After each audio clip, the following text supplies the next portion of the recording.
Greetings all, and welcome to part 12 of the Elliott Wave 101 course. If you haven't already subscribed to the channel, then please do so, and that way you don't miss any future updates as more material is published. If you found this video helpful, then please give it a like and don't forget to check out other course videos. So in this video, we're going to examine the guidelines around zigzags and flats.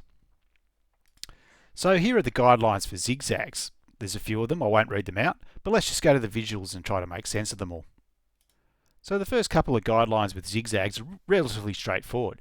Wave A almost always subdivides into an impulse, and wave C almost always subdivides into an impulse. So when you think you've got a zigzag going on, I'd certainly be looking for two pairs of impulses to make up the zigzag. The next guideline, wave C is often about the same length as wave A. So that means that if you think you've identified the A wave and then you think you've identified the B wave, we would project the length of A off the bottom of B, and that's where we'd expect to find the top of C. It's just a guideline, it's not a rule. The next guideline, also straightforward, wave C almost always ends beyond the end of wave A.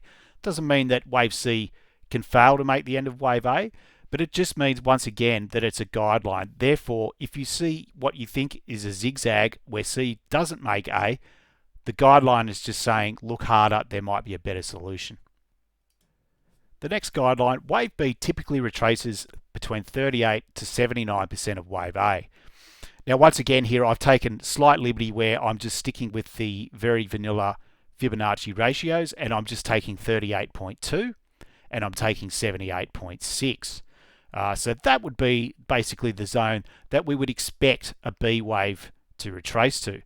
Now of course it could go further or it could be shorter, but that's just what we would say is probably the highest probability area where you'd expect the B wave to retrace.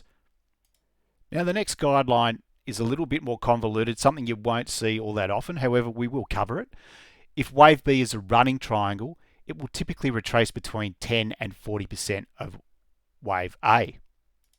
Now recall that a running triangle is where the B wave actually moves further than the start of the A wave, and it is quoted in the book as being quite a common thing to observe. Therefore, if a B wave is a running triangle, it will typically retrace between 10 and 40% of wave A. Once again, I've taken slight liberty here with the retracements. I'm using the 14.6 and the 38.2 because it is a guideline. It's not guaranteed. Now, the one thing I will say with triangles is I would generally take the retracement of the A wave as my qualifier, because the A wave is likely to be it will be the largest, unless you've got an expanding triangle, which are very rare. It will likely be the largest actionary wave of the correction. Therefore, if that A wave, the first actionary wave, does manage to retrace into where the guideline suggests that the triangle should cover, then that to me is a box ticker. So the next one, if wave B is a zigzag, it will typically retrace between 50 and 79% of wave A. Once again here, I've just used the 78.6. So that also would feed into a typical wave 2 styled retracement. Next up, if wave B is a triangle, it will typically retrace 38 to 50% of wave A. So here we have just a regular triangle where the B wave doesn't move beyond the start of A. And once again, I've just taken the 38.2 to the 50%, and I've used the A wave length as the qualifier. So here we're dealing with channeling again. A line connecting the ends of waves A and C is often parallel to a line connecting the end of wave B and the start of wave A. So here we've got a forecasting guideline. Wave C often ends upon reaching a line drawn from the end of wave A that is parallel to a line connecting the start of wave A and the end of wave B. So that would simply mean that if we believe we have a zigzag going in, we've identified an impulse, and we believe we have now the corrective zigzag coming back down, what we would do is draw a line that connects the start of the correction and B, and we'll just draw a line that is parallel from the top of A. At that point, what we're expecting to see is the C wave to reach this parallel at some point. It doesn't have to, of course, but as we sit at this point of the market, this is just what we're looking for as a forecast. So now we'll move on to flats.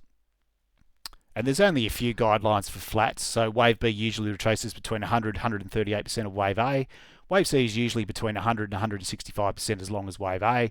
And wave C usually ends beyond the end of wave A. So we'll just quickly look at those. So the first one, quite straightforward, of course. Wave B usually retraces between 100 and 138% of wave A. Of course, with a flat, the rule is that it must go at least 88.7. The guideline is that it will usually be 100% or up to 138%. I've used 138.2 to stick with the Fibonacci ratios. And lastly here, wave C is usually between 100 and 165% as long as wave A. So I've just used 161.8% to stay consistent with Fibonacci, and wave C usually ends beyond the end of wave A. So just guidelines, of course. If we have a flat like this, then we've got a running flat. But in a normal flat, we would expect C to at least come up to be 100% of the A wave or move beyond the end of A. Okay, this is 100% of wave A, but we would expect maybe just a little creep beyond. So stay tuned for the next video, where we'll look at the guidelines around triangles and also combinations. Thanks for watching.